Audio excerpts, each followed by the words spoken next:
What is going on, YouTube? So the recent few videos that I've done, we've been talking about the dark side of YouTube, the dark side of collecting, the dark side of retroness, I guess is what I want to say. We've talked about the things that people have done in the sake of collecting, sold stuff, used credit cards, used savings, Hey, listen. used money for that was supposed to go for family stuff, that was supposed to go towards a mortgage, go towards a car payment, go towards the stuff, and risk losing all of it, relationships, houses, everything. But what we haven't really talked about too much yet is the process between whether or not you're collecting or are you hoarding. And I think that is a big discussion I want to talk about today. So when we're done talking about this, I want you guys to make sure that you go down below and comment what you think is the difference between hoarding and collecting. My views are obviously my own views, but I'd like to know what your guys' views are as well. And as always, guys, addiction is real. And I know a lot of people out there are dealing with addiction, whether it be with video games, drugs, alcohol, gambling. I even had a subscriber before talk about how he was addicted to collecting Legos and stuff like that, which I could totally understand. Personally, myself, I've been sober now for almost 10 years in September. I've dealt with game collecting addiction, and I've dealt with a lot of stuff in the past, and I'm not, for one, healed by any means, but I'm trying to take certain steps towards getting better. So one of those steps right now is trying to talk about the difference between what is collecting and what is hoarding. Now, to put it in the layman's terms, in my opinion, collecting is something that you have a goal in mind. And at some point, there should be an end game. Now, an example of that could be collecting the complete set of N64 games, or a certain console itself collecting all the games. Because at some point, it will end. You will run out of games to collect. Your collection will be complete, and then you are done. Now, to me, on the other hand, hoarding is just grabbing everything in sight. Just because you can. Not because you're collecting it, but because you're trying to fill a void, which is essentially a mental illness. Now, you can say that collecting itself is a mental illness because a lot of people have voids, have holes that they need to fill, whether it be from trauma, whether it be from depression. It could be any kind of mental disorder, and a lot of times people just do not know how to regulate dopamine. So what is a good, easy way to get a spike in dopamine?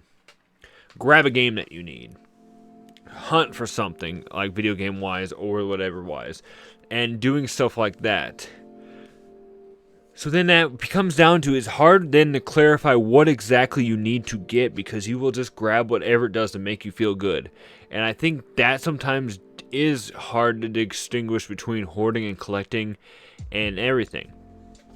Now, in the past, I've dubbed myself as both. Now, when I originally started collecting, I was a hoarder because I got every console I could. I've talked about this in past videos. I've grabbed every console I could.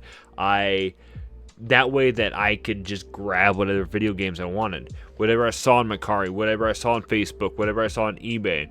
It wouldn't matter, because I'd be like, well, I can buy this because I have the console, so I could play that. And in all actuality, I did not actually plan to play it. I just planned to have it. So that way I can go down to my little den. I could go down to my little man cave, my game room, sit in my stuff like Smog off of Lord of the Rings, any kind of dragon that collected all the valuables, and just sit there and stew in it. And I say it like that because that's really essentially what it comes down to. And I know I probably just look really determined, really dramatic, but it's honestly something you cannot joke about, guys. We do not talk about this enough on YouTube. Everything's always usually flowers, fairies, sunshine, rainbows here on YouTube. Nobody talks about the shadows, the holes, the darkness, the clouds, everything that they don't talk about, the dark side of collecting. So when you start collecting this stuff, you justify it. You have to find ways to justify this. And that can go in a line with both, I would say, both hoarding and both collecting. You're trying to justify why you were getting this. And it could be equally as evil, I want to say, because one, if you do it when you're collecting, you're going to justify buying it because it's for the collection. When you're hoarding, you're going to justify hoarding it because you don't have it yet, and you need it for having it. You want it filled. You got to fill up your game room. So you will justify by any means, and that's the same thing with any other addiction. I talked about being addicted to drugs and alcohol before. Now that I haven't, I've found other ways to fill that void, and it always is trying to find an addiction void is hard. So I found it in the gym, and I found it by collecting video games at one point, or hoarding, I should say. So justifying by going to the gym, justify by getting video games is I find different ways, whether it be that I think I deserve it because I work my ass off, because I'm technically, I believe, a good person. I deserve these games. I deserve this time to work out. I deserve this stuff. I deserve all this. We find ways to justify everything. Now, when does the justification stop is what you need to ask yourself. Because when you come to think about it, are you addicted to collecting? Are you addicted to hoarding? Or are you... Would somebody you know personally say that you have a problem? Is a lot of times what you need to do. Because it's hard for people like us to admit that we have a problem. And that's why it's a lot of times in anonymous programs, step one is just admitting you have a problem. Because that is the hardest step, is to admit that you have the problem to begin with. So when you come to collecting and hoarding, can you admit that you have a problem with the hoarding? Now, a lot of people justify collecting, like I just said. It's just when it becomes too much, because a lot of times when somebody finishes one collection, they want to start building another collection. Alright, well, I have all the N64 games now. I need to get all the Super Nintendo games now. Or I have to get all the exclusive original Xbox games. Or I got to get all the exclusive GameCubes games that were only on GameCubes. Or I got to get every single copy or every single different variant of every Resident Evil game or every Metal Gear Solid game. And the only reason I say that is because that is one little subgenre I am doing right now, is trying to get as much of the Metal Gear Solid games as I can because I'm a huge fan. But that right there is telling you that I was justifying grabbing those games because I'm a huge fan.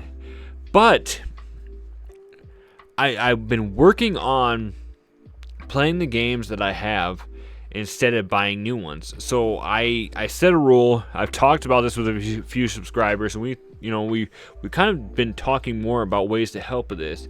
But I came to the conclusion that I cannot buy more games unless I first beat the game. And I also need to sell a bunch of games before I can get one new game. So off to the side here, I have some stacks of games that I have that I do not need. They are various NES ones, various N64, whatever games that I don't plan on ever playing. I don't really essentially can give you a real reason why I have them. And on all honesty, besides my mini consoles, I'm pointing like you can see, but you can't, but they're sitting over here. And my Retro Pi, if I want to play the game, I have the option to play them on something else. So why do I need to have the physical copy is the hoarder part. I can hoard stuff digitally because it does not take up any room. I'm not paying for it.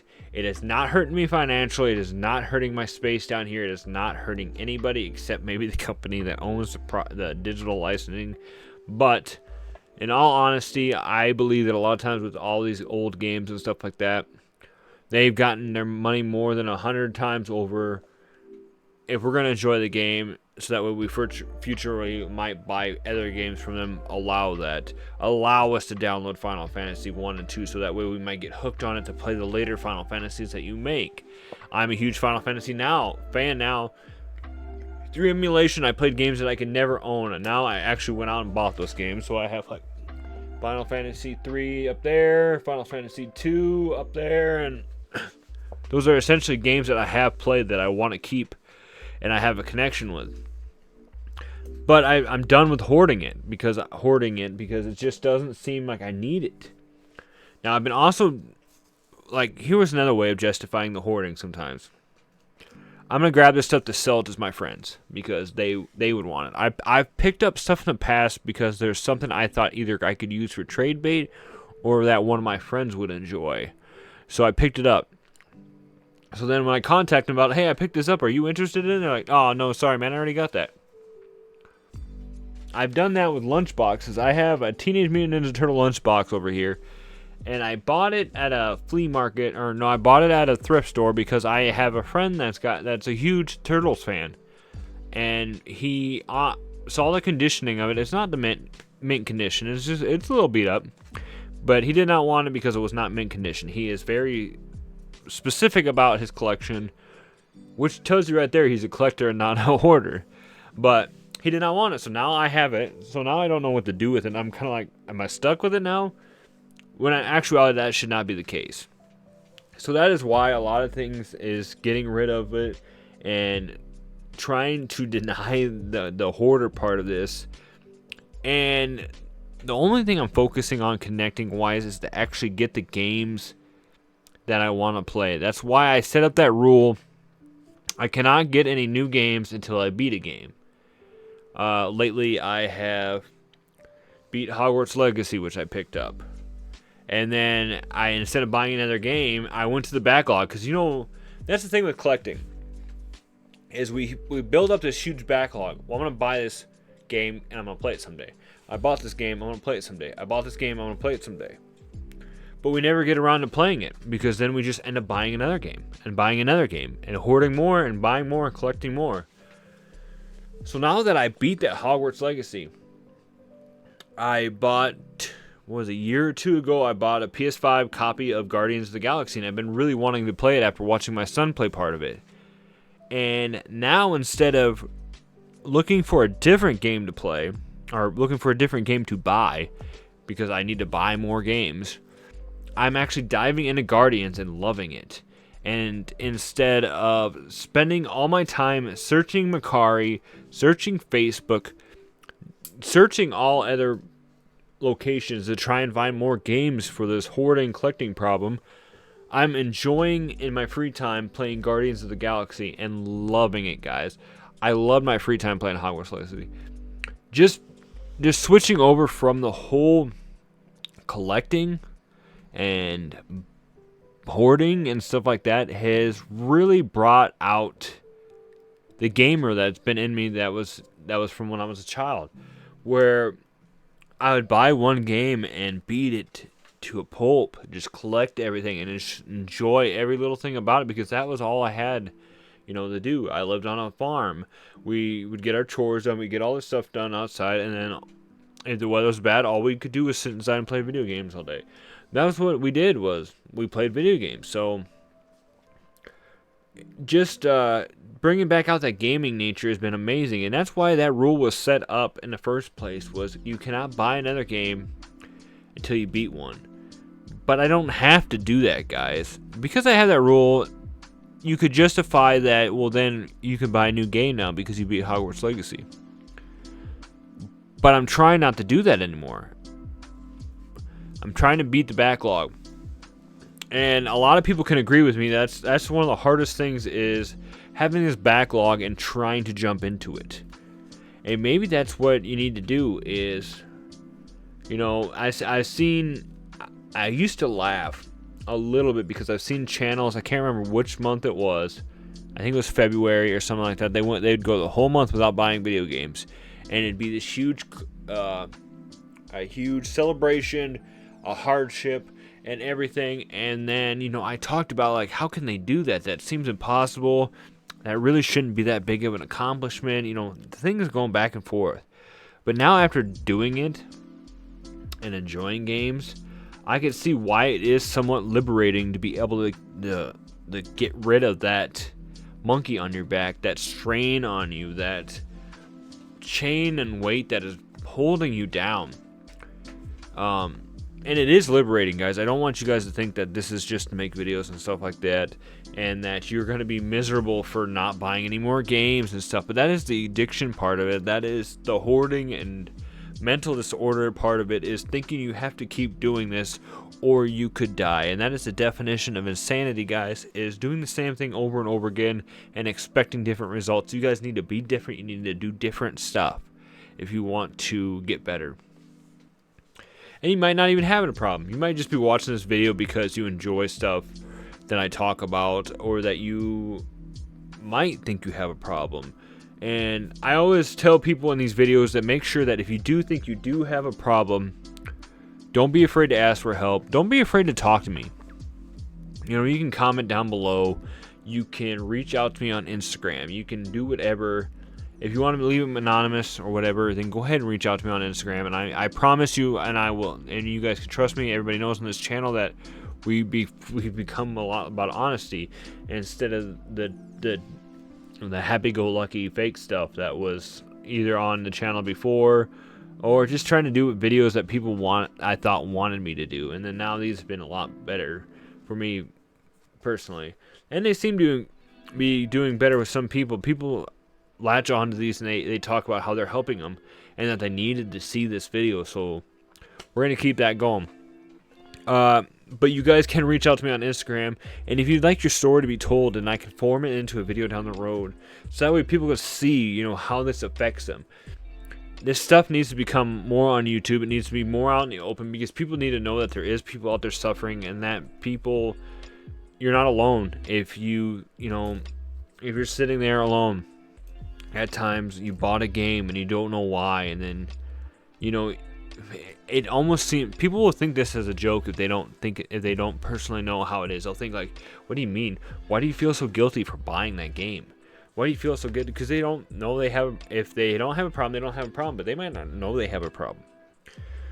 But some people just, ignorance is bliss. They don't know that that there is an issue there, and they just don't really know. So if you guys think you have a problem, don't be afraid to reach out.